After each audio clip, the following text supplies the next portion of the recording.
Good morning or good afternoon. You know what? Actually, considering the sheer amount of news we have to get through today, I'll just say good luck to us all. I hope you have your coffee. I hope you have a big one. Actually, scratch that. I hope you have a whole pot of coffee. Maybe an IV drip of caffeine. Because today is, well, it's a lot. February 13, 2026 is a day that will live in Bollywood history. It is a deluge. I am already on my second cup, and to be honest, I'm just trying to keep my head above water here. It's funny, usually when we sit down to prep for one of these deep dives, we're sort of looking for a needle in a haystack. Right. We're searching for that one thread, that one narrative that connects everything. We are. We're trying to find that one little link. But today is not a needle in a haystack. Today, it feels like the industry just backed up a giant dump truck full of needles and unloaded it right on our front lawn. That is the perfect analogy. It's just, It's chaos. But I have to say, looking at everything we have on the slate, it's a beautiful, vibrant kind of chaos. It really is. It's like the industry just looked at the calendar, saw the date, and collectively said, you know what, let's just drop everything. And I mean everything. We have high art clashing with, massive business moves.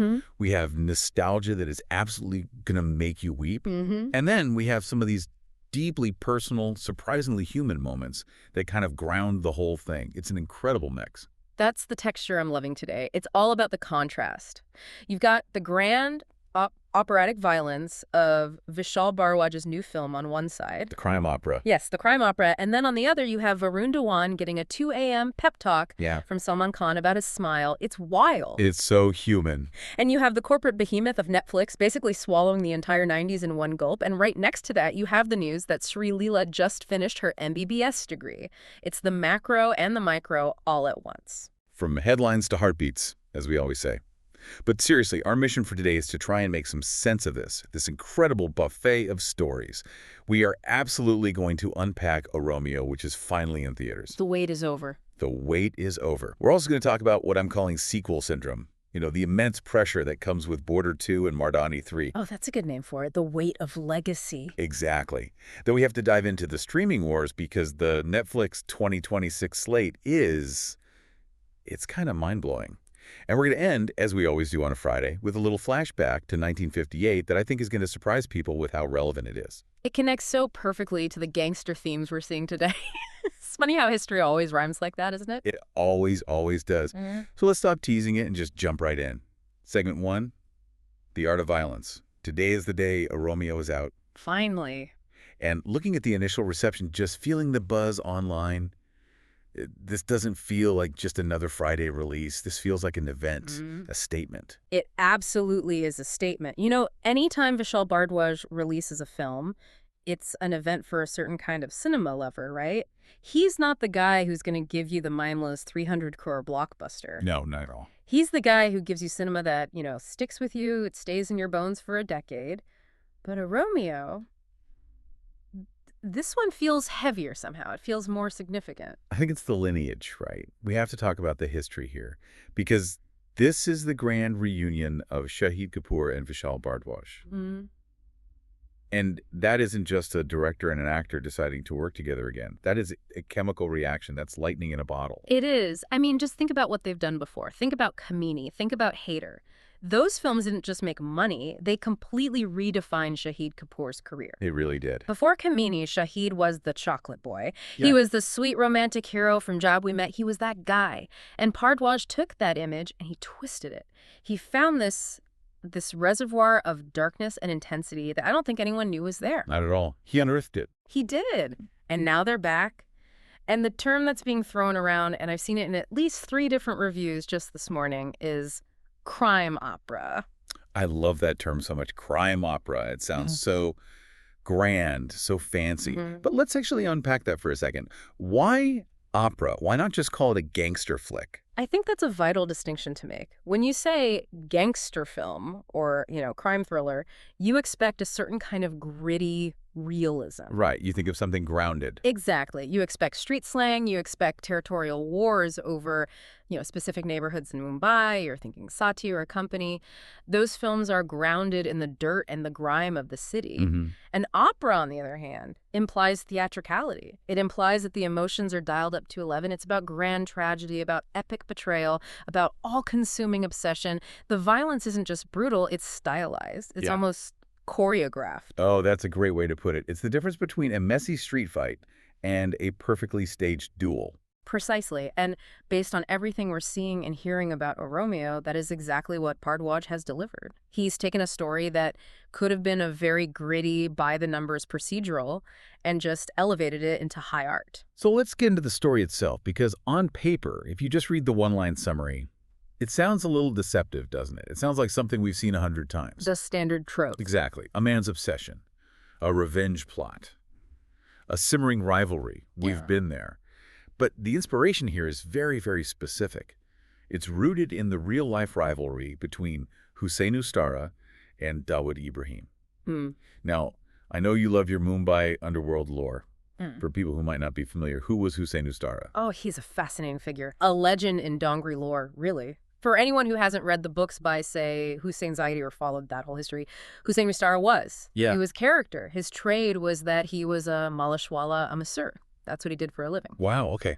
But he became a gangster who was one of the very few men to actually physically stand up to Dawood Ibrahim. There's a whole mythology that's built up around him about his strength, his fearlessness. And the film also weaves in the character of Sapna Didi, is that right? Played here by Tripti Dimri. Yes, and her story is another tragic, complex part of that whole underworld saga. We've actually seen versions of this story attempted before. There have been books written. There was even a film that was planned with Irfan Khan and Deepika Padukone that was unfortunately shelved. Right, I remember that. But Bhardwaj's take on it seems to be less about the, forensic accuracy of the police files and more about the emotional truth of that rivalry. He seems to be using that history as a canvas to paint this huge operatic tragedy. And what a canvas it is. The faces he's filled it with. I mean, the casting in this film is just a flex. It's him showing off. You mentioned Tripti Dimri, who is having a massive, massive moment right now. She's on fire. But then you have Nana Patekar. The heavy artillery? The big guns? Exactly. Yeah. I mean, having Nana Patekar in a Vishal Bhardwaj film just feels correct. It feels like the universe is aligning properly. It's a perfect fit. The texture of his voice, his intensity, it belongs in that world. And then you have Avinash Tiwari playing the antagonist. Which I think is inspired casting. Just brilliant. Avinash has that brooding, almost dangerous intensity. We saw it in Layla Majnu. We saw it in Bulbul. Putting him face-to-face with Shahid, that's a proper heavyweight bout. It really is. And on top of all that, a special appearance by Vikrant Massey. It's like Bhardwaj just opened his Rolodex, called every single actor who genuinely cares about the craft and said, report for duty, we're making art. That's the pull he has. That's the respect he commands. Actors know that even if they only have 5 minutes of screen time in a Bhardwaj film, those 5 minutes will be memorable. Absolutely. They'll be packed with incredible dialogue. There'll be rich character moments. But, and there's always a but in this business. Here it comes. The business reality check. The dose of cold water. We have to put our producer hats on for just a second. The early reports coming in today, regarding the box office are, well, they suggest a slow start. I saw that. And my heart sank a little, I have to admit. The morning occupancy numbers weren't exactly setting any records. And in 2026, where social media basically decides if a movie is a hit or a flop by 11:00 a.m., that can be a very dangerous thing. It triggers the panic buttons immediately. You get the disaster and flop hashtags trending before the first show is even over. It's brutal. But we need to contextualize this. We have to be a little smarter than the algorithm. Okay, so talk me through it. Bhardwaj's films have never been about that frantic Friday morning rush. He isn't making Pathan. He isn't making Jawan. That's not his game. He's making a slow burn. He's making a fine wine, not a can of soda. Exactly. His films rely almost entirely on word of mouth. They rely on the audience coming out of the theater and telling their friends, whoa, you have to see this, it's something else. And the early tracking, despite that slow morning, actually suggests that it's going to surpass the day one earnings of Hater. Okay, now that is the key piece of information. Because if you think about it, that's a massive win. Hater was a dark tragedy set in Kashmir based on Shakespeare's Hamlet. Not exactly a popcorn entertainer, no. Not at all. Yet it became a cult classic and it was profitable. So if O Romeo, another dark, complex film, is tracking ahead of that, it shows that the audience has matured. Or at the very least, the dedicated Bardwaj audience has grown over the years, and the critical reception really seems to be backing that up. I was reading a review by Deepa Galit earlier today that I think just nailed the dichotomy of the film. What'd you say? She described the plot as, ordinary, your basic man, obsession, revenge, the usual beats we talked about. But she said the film is elevated by its lavish style. Now that's interesting, because usually when you hear the phrase style over substance, it's a criticism. It's a knock against the film. It is. Normally, it means a film is hollow. It's just a collection of pretty pictures without a soul. But with Bardwaj, I'd argue the style is the substance. The way the camera moves, the lighting, the color grading he uses, the rhythm of the dialogue, that is the story. The atmosphere he creates is the narrative. Galat also talks about the incredible blend of humor and violence. And that is a very specific, very dangerous tone to play with. It's a tightrope walk. It is. Think about someone like Quentin Tarantino. If you miss that balance, it's just jarring and honestly kind of offensive. But if you hit it just right, it's a masterpiece. It creates this surreal atmosphere where you find yourself laughing one moment and then being completely horrified the next. It keeps the audience completely off balance. And you simply cannot discuss this atmosphere, this crime opera, without talking about the music. It's the third partner in the creative marriage. It's Bardwaj composing with the legendary Gulzar on lyrics. It's the backbone of the entire film. It's what gives it its soul. The reviews are calling the music tender and bitter. And I just love that description, tender and bitter. It captures the duality of a gangster's life so perfectly. It does. It's not just romantic songs and then sad songs. It's complex, intertwined emotions. A gangster movie with generic techno music is just an action film. But a gangster movie with Gulzar's poetry becomes a tragedy. It humanizes the monsters. It gives them depth. And speaking of the general vibe, did you see Reshmuka Mandana's post about the film? I did. She isn't even in the film, which makes it even cooler. Right. She's not promoting it for any reason other than she's excited about it. She's posting about Shahid's intense look. It really feels like the industry itself is rooting for this film. They want this kind of cinema to work. They're rooting for artistry to win. Which brings me to this quote from Vishal Bardwaj that surfaced today. I think it defines his entire career, his entire philosophy. He said he was deeply proud of the film before the critics had even spoken and before the box office had delivered a single rupee. That takes serious guts in this industry. That's a radical statement. It really does. Usually directors are on Twitter, refreshing their feed every 5 seconds, sweating bullets, ready to re-edit the film if enough people complain online. It's true. But this speaks to pure artistic conviction. He knows what he made. He's confident in his art. Whether the audience accepts it immediately or discovers it slowly over the next 10 years, he is satisfied with the creation.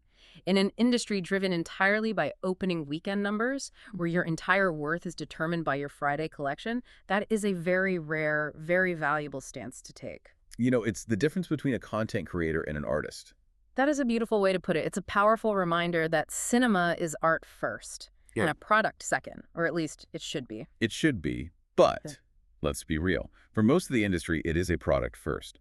A big, expensive, franchise-building product. And that brings its own completely different set of anxieties, doesn't it? It sure does. So let's pivot from the art house to the multiplex. Let's talk about franchises. Because if O Romeo is the artistic slow burn, then Border 2 is the impending nuclear explosion. The weight of legacy? It is such a heavy thing to carry. You aren't just making a movie at that point. You are messing with people's childhoods, their most cherished memories. Exactly. And right in the center of that massive pressure cooker is Varun Dhawan. We know he's joined the cast of Border 2, which, look, it's a huge career move for him. It's his big entry into that massive patriotic action space. It's a big deal. But the internet? Man, the internet can be so brutal. What's the specific controversy here? I know there's always a lot of noise online, but this one seemed to get particularly personal. It was deeply personal. A little while back, there was a teaser or a first glimpse of him released, and a section of online trolls started attacking Varun for his crooked smile. You're kidding me. His smile. Yes, can you believe that? Not his acting, not his dialogue delivery, not his character choice, but a physical trait, a quirk of his own face.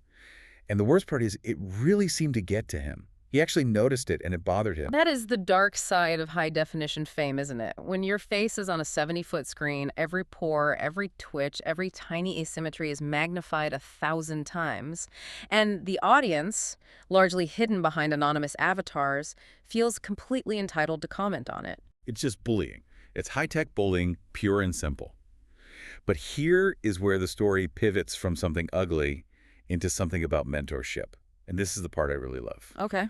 Varun revealed in an interview that he got a phone call at 2:00 a.m. Now, in Bollywood, nothing good usually happens at 2:00 a.m. That's usually when the scandals break or the parties get shut down by the police. That is very true. A 2 a.m. call is usually bad news. But this was different. The person on the other end of the line was Salman Khan. Ah, the pie intervention. Yes, Salman calls him up in the middle of the night. And we all know Salman, right? He's not exactly known for being overly effusive with his praise. He's the strong, silent type.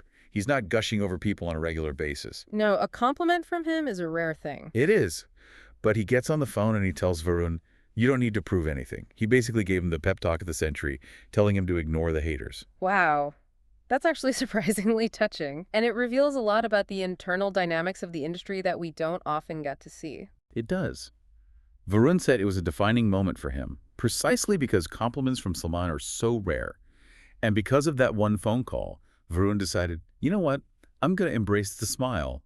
This is part of who I am. You know, what fascinates me here is that mentorship aspect. We so often hear about the rivalries in Bollywood, the camps, the competition, the PR wars. Who's stealing whose role, yeah. Exactly. But there is this underlying layer of seniority and, I guess, protection. Salman Khan has faced every single kind of criticism imaginable over his 30-plus years in the business. For his acting, his legal cases, his personal life, his hair, you name it. He's built up a very thick shell. He has. So for him to reach out to someone from the younger generation and say, hey, ignore the noise, that's significant. It really humanizes these larger-than-life figures. Absolutely. It's a great reminder that even these guys with the six-pack abs and the millions of adoring fans have their own insecurities. They look in the mirror and worry about their smile just like anyone else. The only difference is when we worry about it, thousands of people aren't tweeting about it. Exactly. And it really highlights just how toxic that digital feedback loop has become for actors. They were scrutinized frame by frame. But for Varun to come out and share that vulnerability, to openly say, hey, this bothered me, but I'm over it now, that's a power move. It is. It takes the weapon away from the trolls. If you own your own insecurity, they can't use it against you anymore. Exactly right. Speaking of owning things and completely dominating the narrative, let's talk about someone who is absolutely crushing it right now, Rani Mukherjee. The queen. She has been having quite the resurgence, though, to be honest. I don't think she ever really went away. She just picks her spots very, very carefully. She does, and her spot right now is Mardaani 3. The final box office numbers are in, and it has grossed over 42 crores. For a mid-budget crime thriller like this, that is a solid hit. It absolutely is, and it just proves the longevity of that franchise. The character, Shivani Shivaji Roy, is iconic now. She sits right up there with the big boys in the male cop universes, Singham, Simba, Suyavunshi. She's part of that pantheon. She is. But here's the thing that really caught my eye. Amidst all this celebration of the film's success, Rani made a statement that I think we really need to unpack. She said she actively dislikes the term women-centric films. Ah, yes. This is a recurring debate, isn't it? But Rani's perspective on it is usually very sharp and very clear. What was her specific argument this time around? Her argument is that using that label effectively segregates cinema. It creates a binary. You have normal movies, which implicitly means films led by men, and then you have this other category, women-centric movies, which implies it's a niche product. She says it should just be a good film or a human film. She is 100% right. By labeling it, you were subcategorizing it. You're almost giving a certain section of the audience permission to skip it. You know, a guy might look at the poster and say, oh, that's a women-centric movie. That's not for me. I want to see action. But if you look at Mardaani 3, what is it? It's a cop thriller. It's a brutal action movie. It deals with crime and justice and societal problems. These are universal themes. The gender of the protagonist shouldn't define the entire genre of the film. It's so true. You never hear anyone call Singham a male-centric film. Never. You just call it an action movie. You don't call Oppenheimer a male-centric biopic. Precisely. It's the concept of the default versus the other. And Ronnie is linking this to the bigger picture of societal impact. She talked about the film's themes of empowerment and self-love, and she made a call for real, actual deterrence against crime in the real world. She sees her work not just as content for women, but as a powerful statement for all of society. And by rejecting the label, she's claiming the center stage for these stories. It's not a sideshow. Exactly. And it's clearly resonating. We even had Tahir Raj Basan, remember him? The villain from the first Mardaani. Of course. He was brilliant in that. That was his huge breakout role. It was. And he came out this week and said that the original Mardaani was completely life-changing for him. It was this beautiful, full-circle moment. It just goes to show that this franchise has built a legacy that stands firmly on its own without needing the female-led qualifier as some kind of crutch or marketing gimmick. It really feels like a sign of a maturing industry. We're slowly, and I mean very slowly, moving past the need to label everything based on the gender of the lead actor. At the end of the day, the box office doesn't care about gender. It cares about engagement. 42 Crores is proof of that. If the content is engaging, people will show up. Simple as that. Thinking of things the industry loves to talk about and things that maybe aren't as true as those box office numbers, we have to do a quick rumor control check. The topic.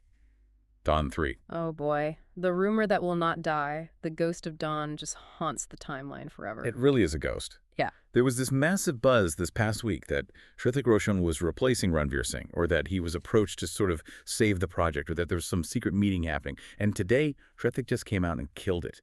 Dead. What did he say? He said, and I'm quoting here, "I was never approached.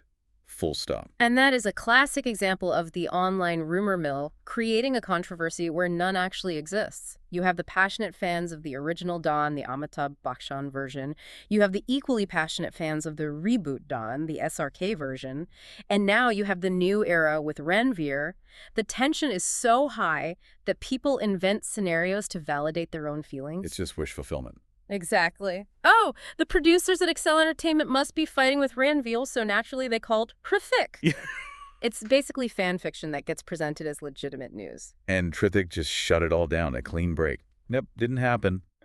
I have to say, I love the clarity. It just stops all the useless speculation in its tracks. It saves all of us a lot of time. And more importantly, it lets the actual team working on the actual movie get on with their jobs without having to put out these imaginary fires every single day. It really does. All right, so moving from the big screen to the screen in your pocket or on your wall, depending on your setup, the streaming revolution is not slowing down one bit. Netflix just dropped their 2026 slate, and if you are a child of the 90s, you might need to sit down. You might need to grab a support animal. It's a full-on nostalgia takeover, isn't it? I was looking at the list of projects, and it honestly felt like I was reading a film magazine from 1995. It really does. We are seeing the biggest icons of the 90s fully and completely embracing the OTT space. We have Sunny Deol in a new project called Ika. We have Madhuri Dixit in a series called Mavaban. And we have Anil Kapoor in a show called Family Business. Now, let's just pause for a second and look at the macro trend here. A few years ago, there was this definite stigma. If a big movie star went to OTT, people would whisper, oh, their career's over. They can't sell movie tickets anymore. It was seen as a demotion. Oh, it's just TV. They're doing serials now. Exactly. But looking at this slate, that stigma is dead and buried. This isn't a demotion. It's an expansion of storytelling. Take Family Business with Anil Kapoor. It's being directed by Hansal Mehta. Which is a seal of quality right there. Hansal Mehta does not do fluff. He does Scam, 1992. He does Aligar. He does serious, weighty drama. Absolutely. And the show is described as a corporate drama. You cannot tell a dense, high-stakes corporate drama effectively in 2 hours. You just can't. You need 8 hours. You need multiple episodes. You need character arcs that are allowed to breathe. That's a great point. So stars like Anil Kapoor aren't just doing TV. They are finding formats that let them do the kind of nuanced, complex acting that they can't necessarily do in a big masala blockbuster. In a movie, Anil Kapoor often has to be the energetic hero. He has to dance, he has to fight, and he has to wrap it all up in 140 minutes.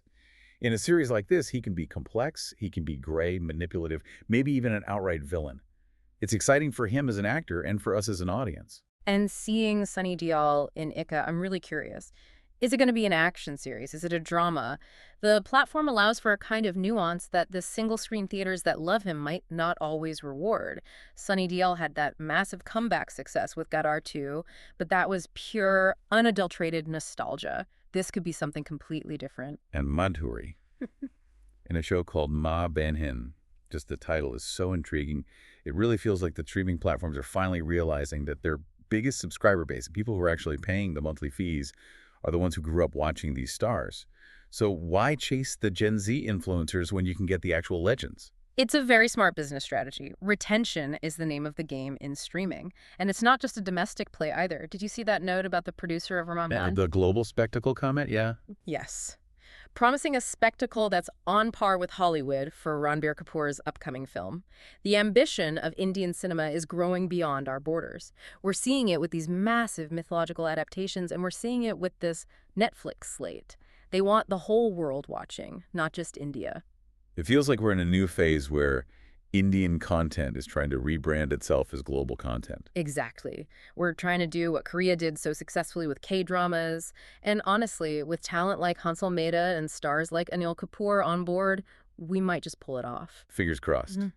And speaking of the world watching, there's some other big OTT highlights this weekend.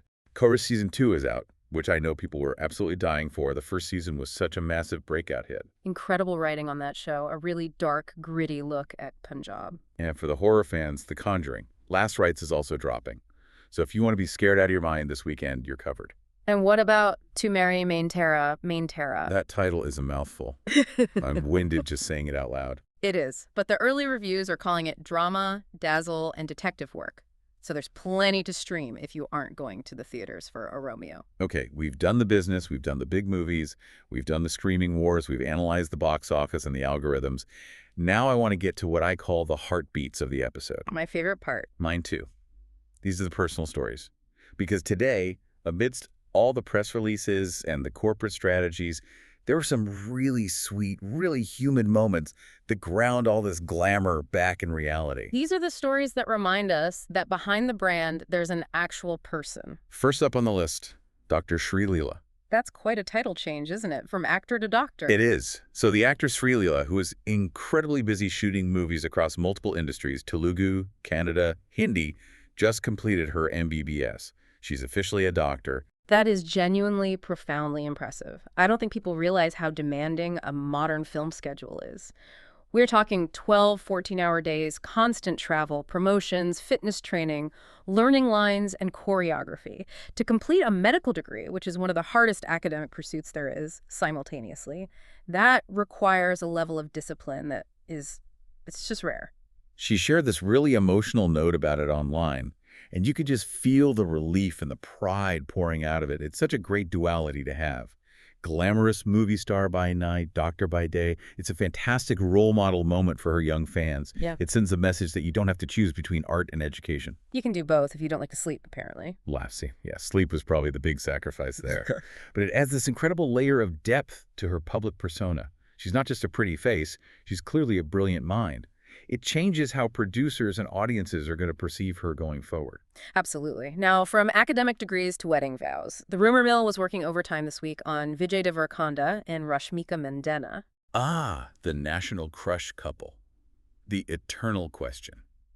Are they or aren't they? Well, the rumor that was flying around this week was wild. It claimed that Netflix had offered them, get this, 60 crores for the exclusive rights to stream their wedding video. 60 crores. That's astronomical. That is the entire budget of a mid-sized Hindi film. That is life-changing money for almost anyone on this planet. And the report says they declined it. They said no.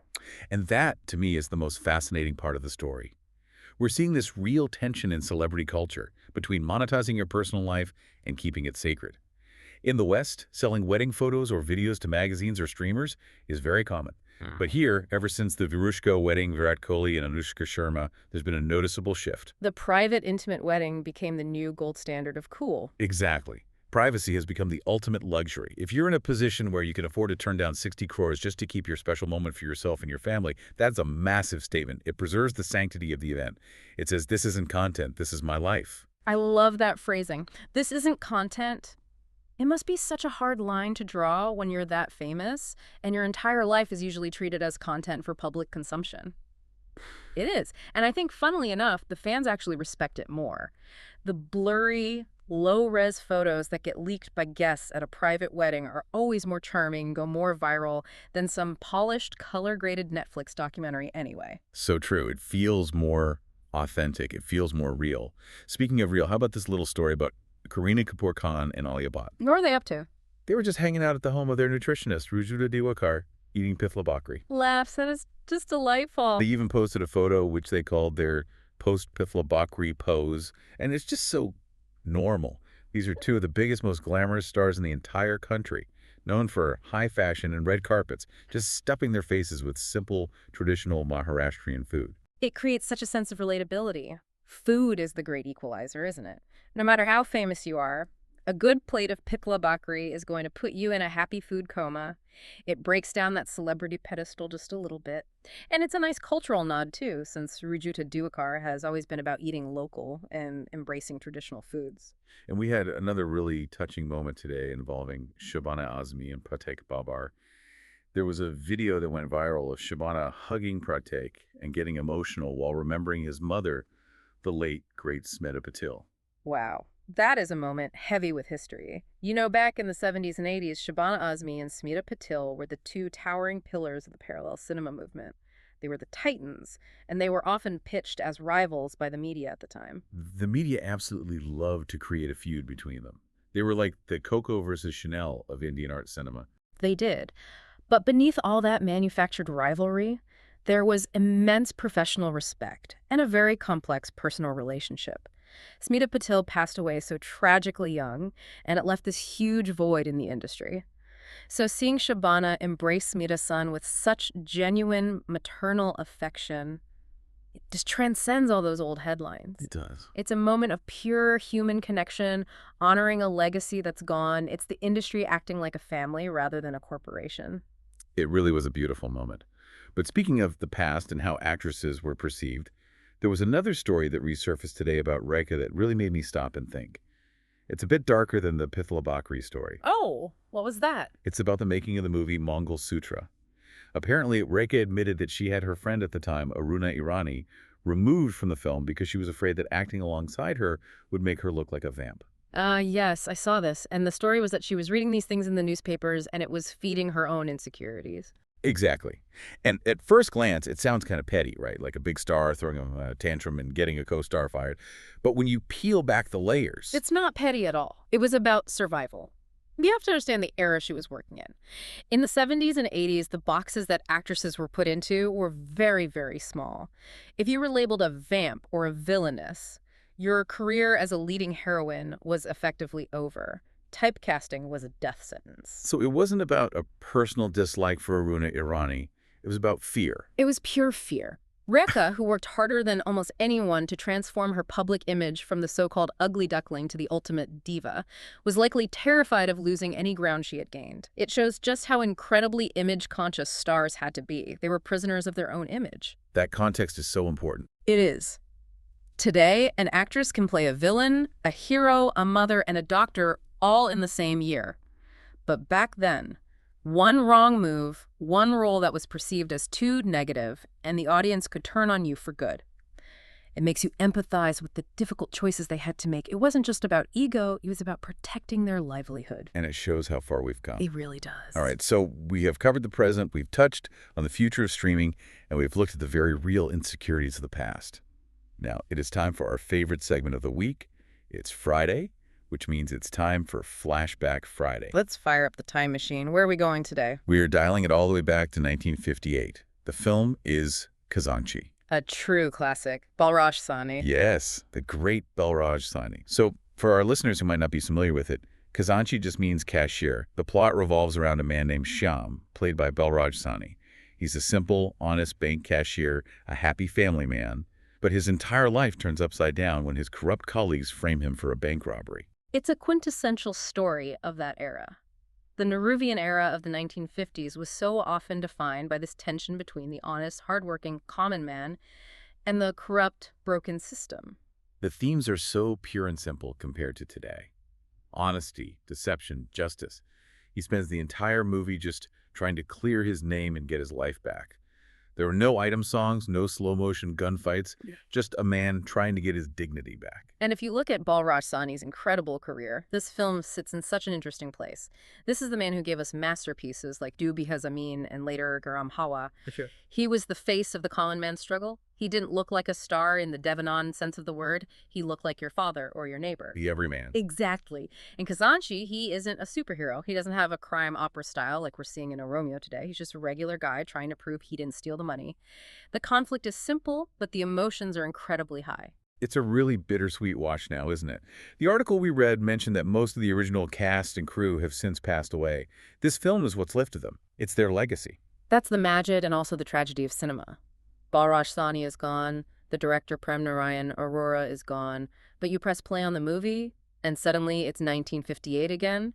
Shyam is alive, and he's fighting for his honor. It captures a version of India that doesn't really exist anymore. And it's so interesting to compare a film like Khazanchi to something like A Romeo. How so? Well, think about it. In 1958, the protagonist of our story is the honest man who is fighting against the crime. He's the victim.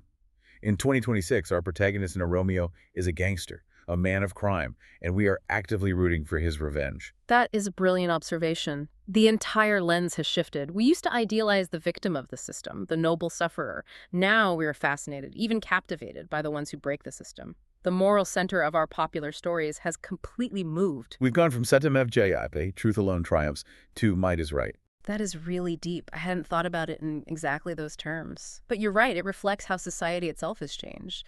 We're more cynical now, perhaps, or maybe just more interested in exploring the shades of gray. Or maybe we just feel more powerless in our own lives, so we enjoy watching characters who have immense power, even if they use it for violence. That's a heavy thought to end on. It is. So let's try to bring it all together. What does this one crazy day in February 2026 tell us about the state of the industry? Well, look at the arc we just traced. We started with A Romeo, a modern, stylized violent opera where the criminal is the hero. We then looked at Border 2 and saw the very real human insecurity behind the blockbuster franchise, Varun Dhawan, needing that late-night reassurance from Salman Khan. We saw the industry evolving with Netflix, giving our 90s legends like Madhuri and Sunny Deol a brand new playground to explore their craft. And we ended our journey with the simple, stark honesty of Khazanchi from 1958. It feels like the industry is constantly changing its skin. It's moving from theaters to phones, from clean-cut heroes to complicated anti-heroes. But the heart underneath it all remains the same. It's still about emotion. It's still about revenge and honesty and love and deep-seated insecurity. That's so true. Whether it's Varun Dhawan worrying about his smile in 2026 or Rika worrying about her image back in the 80s, the human vulnerability is the constant thread. The technology changes, the budgets change, but the fear and the passion are exactly the same. That's the truth. And I want to leave our listeners with one final thought today. We talked about Rekha fearing the vamp label all those years ago. And we talked about Rani Mukherjee rejecting the women-centric label today. Yes. So here's the question I've been mulling over. Are we finally truly moving toward a cinema where the character matters more than the gender or the image of the star? Or are we just finding new, more sophisticated labels to replace the old ones? Are we really free of the boxes, or have we just painted the boxes a different color? That is a question worth chewing on over the weekend. Are we actually liberating our stories, or are we just rebranding them for a new generation? Indeed it is. Well, thank you for hanging out with us on this crazy news-filled Friday. We hope you find some time to scream something new, watch a classic, or just eat some pithla bakri this weekend. It's been a pleasure, as always. From headlines to heartbeats, you've been listening to Bollywood Deep Dive by IndiaRevue.com. Catch you where the stories are.